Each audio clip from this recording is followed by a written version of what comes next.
a gump goodness. This is a gump goodness. I can't do it too long, and I'm trying not to do a gump report because I should not be standing on my ankle too much because it's still screwed up. Let's get into this video.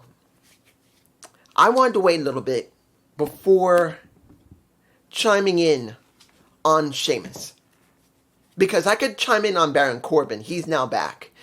And I may do a video after this. Maybe I might actually do a gump goodness on Baron Corbin. I don't know. I haven't decided yet. Maybe when I finish this video, I will. But I'm going to tell you this. Sheamus has been a staple of WWE. You can say a lot about Sheamus, but I can tell you this. After all the years I watched this man, seeing him go through Royal Rumble, Money in the Bank, and I don't remember if he did a Hell in a Cell. I think he might have done one Hell in a Cell. I don't remember. I could be wrong. But he's done almost everything in this damn company from the time he started in 2009. Yeah, he was in there. He was in FCW in 2007. But he really started his career in ECW, WWE, 2009. John Cena put his ass over. He worked with the Nexus. He worked with Brock Lesnar. He's worked with everybody. And only one thing he's never done. Headline of WrestleMania with the IC title. Because he worked with Daniel Bryan and beat his ass in less than a few seconds. Daniel Bryan was willing to put him over for that. But guys, let's make this clear. One of the staples of WWE is now not necessarily left yet. Here's the skimmy. Sheamus' contract, as far as anyone was concerned, was supposed to be up maybe around 2028, 2029. Because they say he signed, well, either 28 or maybe 27 or 29. Because it wasn't really sure, was he signing a 3-year deal or 5 or 6, well, not 6-year deal, I think 5-year deal. So that would have ended in 2028. No one was sure. But what we are sure now with John Ross Sapp is that when they wanted to restructure many talents' contracts, so it's a possibility that his contract was up this year, they wanted to re-sign him, keep him, yeah, do whatever they want. But instead of having the money here, well, let's make it here. Maybe about, what, 700,000? Maybe 8 or 9? He's not going to get, well, 6 to 900,000 maybe for the time of his contract. Yearly. And maybe he would ask for a little bit more because he's shown his value to the company. At least that's what we thought. They wanted to make him, and this is just me, I have no numbers, I'm making it clear. This out what I just said as a 6 to 900,000 is an example. Repeat, an example. It is an example of what they could offer you in your one no fault contract. I believe that's what they called it. I can't remember what the name of the type of contract WWE usually had. But that contract is for whatever happens, no matter if you do appearances, do signs or meetups, or you don't, you would have your deal. If it was 500,000 you get in the contract, you get 500,000. If it's $1 million, you get $1 million. Whatever happens, that is what you get. Sheamus was getting a restructuring, and we don't know what the number is, but if Sheamus, for example, like I said, 900,000, let's say he gets 700,000 for the duration of the contract, possibly yearly. They wanted to drop that down by maybe half. No one said exactly what the amount was. It would have been a significant drop in the amount of money he was taking. Similar to the New Day with Kofi Kingston and Xavier Woods. They just did the exact same thing to Sheamus as they did with Xavier and Kofi. He said no. So now, we don't know when he's leaving. We just know that he's going to be leaving soon. If he hasn't, well, technically, we don't know if he's already gone or not. All the sites I've seen, they don't say that he's gone. They say that he's departing or his departure. But they don't really know when his contract fully expires. So it could be at the end of the year. But I'm taking a guess, maybe the end of the next month or two. If it's not this month, it might be next month. And if he hasn't left yet, he's gone. But this is a decision they made. They chose this. They wanted as... What did I tell you? I told you this for 2.5 years already, nearing 3, actually 3 years at this point. I've told everyone who is willing to watch this show that I make. My show, my rinky-dink little show, when no one talked about this, generally speaking. There was a few maybe that talked like myself, but I said this easily. WWE is not there to make wrestling. At the time, TKO WWE, it's now Silver Lake. Silver Lake owns WWE. They own it. No matter what anybody says, and they keep talking about Ari Emanuel, they keep talking about everyone else. They may be the ones who are running it, but they don't own it. They don't own it. Silver Lake owns the company. They may be running it on their behalf, but they are not the owners of it. Ari is the CEO, but not the owner.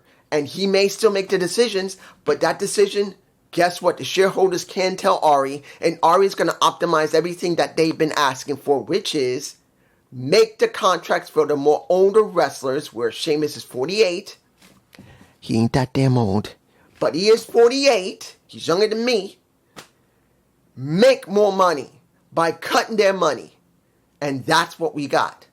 Any senior wrestler that has been there, this is not going to be the last time we hear this problem where any wrestler is going to literally be given an option. You want to stay? You love it here? You love the cushiness? We'll let you go, but you're going to have to take maybe a pay cut of maybe half. That's what could happen. And it looks like I'm going to go past Gump Goodness. This is going to be the Gump Report, guys, because I know I'm not done yet. Oh, I didn't want to do this. My ankle still hurts, but I got to do it. I don't care.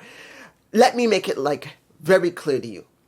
Sheamus, Damian Priest, who knows how long R-Truth is going to stay there? Because if he does re-sign again, and I know they said that there's a good chance he will not re-sign after this or extend his contract, he could be gone too, and guess what they'll do? And each one of them is going to be given an offer. Stay with the company, or take a pay cut, or go to stepping. And it's coming. And guess who my thoughts were, and I do agree with JD, because I did see his thoughts on this. Mike Mizanin. The Miz, who is not a one-time Grand Slam champion, a two-time Grand Slam champion. He has been known at his company for so long, where he should have been kicked out a long time ago, but no. What is it going to be like when people find out that Mike Mizanin is done with WWE? Because I don't think he's going to stay with WWE if they try to cut him. Go from whatever he has here to here. I don't think he's staying. Many people, I believe, will not stay. There'll be some who will, because they love the company so much. But there's going to be others that will refuse to take that, and they're going to leave. Now, what does it mean for Sheamus? Let's put this squarely on the table. When it comes to Steven, I don't remember his last name, but his first name is Steven. Steve. He has multiple choices. He's made enough money possibly to be a millionaire easily by this time. He's worked almost 20 years. If he got $300,000-$400,000 for every time when he did his contract, and he invested that money carefully, he's a rich man. He doesn't have to work again. He doesn't have to do wrestling. He doesn't have to work. He's done. But let's say that he doesn't want to quit wrestling. He's been in 19 years. He still seems to be in great shape. He still can go. What can happen?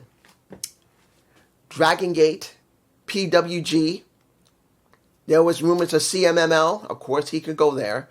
He can't go to AAA because WWE owns AAA. So going there, there's no guarantee they would hire him because he's the part of the company. And the only thing, if WWE finds out he's there, they'll tell the ones who are running down there, no matter what, get rid of him. That would be the end of that. But where could he go? Could he go to TNA? Yes. But, and here's the big thing. Like many people that could go to TNA, like Kofi and Xavier, they can go to TNA. But the thing is, like with Sheamus and Trinity, Remember, Trinity went there, Trinity Fatu went there, and Nick Nimitz, who is already working there, they're not there to make a paycheck. If they go there, it's about doing the love of wrestling, because TNA does not even close to having the budget of AEW, WWE. They don't even have close to the budget. They don't got it.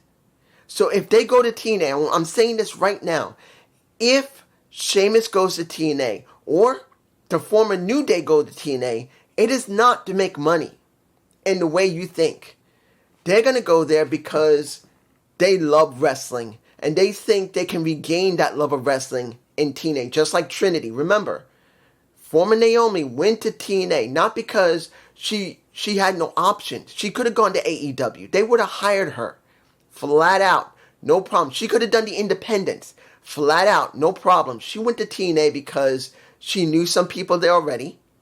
And I'm sure Sheamus knows some people there.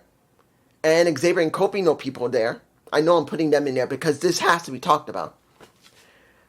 And they know they can trust them if their friends who are already there say, look, come with us. We're fine. You'll be all right. You'll have a better sense of family here compared to what's going on in WWE, because they're a close-knit family here. They are. You could say a lot of what's going on with TNA. I know what happened with Tommy, what's going on right now with Road Dogg. Maybe they may actually be happy that Road Dogg's there, and maybe Sheamus will go there because of Road Dogg, and Kofi and Xavier. They may go there because they know Road Dogg. They know how he can really write really well. Maybe. Because I've never seen true booking of Road Dogg, because we never really got a chance to see how great Road Dogg or how bad Road Dogg can truly book if he's not told what to do by Vince McMahon or, guess what, Triple H. So we won't know, at least for about a year. But he could go there just because he wants to regain the love of wrestling. If he's different, I don't think he'll be disenfranchised from WWE, but you never know. Look, let's make it clear. Every older wrestler that has been there for about 10 years has seen how much TKO, now Silver Lake, has changed how the landscape of how things are run in that company. Triple H does not act the same. Do I believe he's being told what to do by Silver Lake, which is coming from Ari? Yes. Is he going to still try and screw up the company because he knows the company wants to get rid of him anyway? Yes. So I'm telling you, part of that is Paul Levesque pissed off that he's not running the place himself because Vince fucked him over, along with his wife and his brother-in-law. And the ones who are running it now, they don't want him there because they want to break his contract, but they can't because the people like him too much and because of how he's been booking. And they're going to try and get rid of his ass. I agree with JD. But now, we know flat out that the culture in WWE/Silver Lake isn't a very good one. They're not happy there. Most of the people are not really happy. They can't say it openly much, but we know they're not 100% happy because it is so corporate now. Look, I'm not saying getting Vince back would be the right thing to do. It is not. It would have been better if Stephanie, Shane, and Paul ran the damn thing together. All three of them running it together as a family. Not one of them had total control. All three of them worked together. If it had been that way, it would have been better. Not saying it would have been great, but it would have been better than Vince. And even way better than what we have now, because all of it is corporate. There is not a sign of true love of wrestling anymore. And I know you're going to say, dude, you say you love Obafemi. I do. You say you love Soruka. I do. Tony D'Angelo. Yes, I do. Do I love Liv Morgan? Hell yeah, I do. I married a woman. She's sexy. Of course, I'm going to have to be out of the room when she smokes because I don't smoke. Because I seen her smoke on Cody Rhodes' show. What do you want to talk about? She can smoke. That girl can go... And she's smoking a damn cigar. She don't have a problem with coughing. She could smoke. But the thing here is this. You can say whatever you want, but the people that I mentioned are young and new, except for Liv, who's been there for a while. She already got herself established enough that they're going to keep her going because she's young and she's mostly healthy. Everyone else is new. They're going to have very low contracts. And anyone who has high level contracts, they're only going to be like that as long as they're useful. And they're not too old. Sooner or later, they're going to renegotiate those damn contracts. And they're going to try and make them have, instead of a high contract, down to a low one. It's coming. Sooner or later, all of the ones like Brock, if he's not done by this year or next year, sooner or later, he's going to go through contract negotiations. And guess what? They're going to want him to take a pay cut. They're going to want Brock or Cody or guess what? CM Punk, Roman Reigns, eventually they're going to want to give them pay cuts. They're going to want to save money. They want the younger wrestlers to come in and do it. See it like this, as I've said. The most by doing the most little. What does that mean? Get the most out of doing the most little. Simple. They want the most optimum amount of the product with the most littlest amount of effort. As you've seen, the product when it was in 2021, 22, 23, it was here. It's here. One of the reasons I don't do Raw or SmackDown was because of how bad the product was. It is so corporate at this point, so formulaic. The wrestlers don't feel spontaneous much anymore. The only ones that have some level of spontaneity is in NXT, and that's only because they're not getting the same treatment, at least before last year. They were different. Now that same spontaneity has dropped considerably because now NXT is now going for the same formula as Raw and SmackDown. I'm not tired of NXT yet. Luckily, I'm not. There's still people there that are entertaining. There's still people there I want to keep doing reviews on.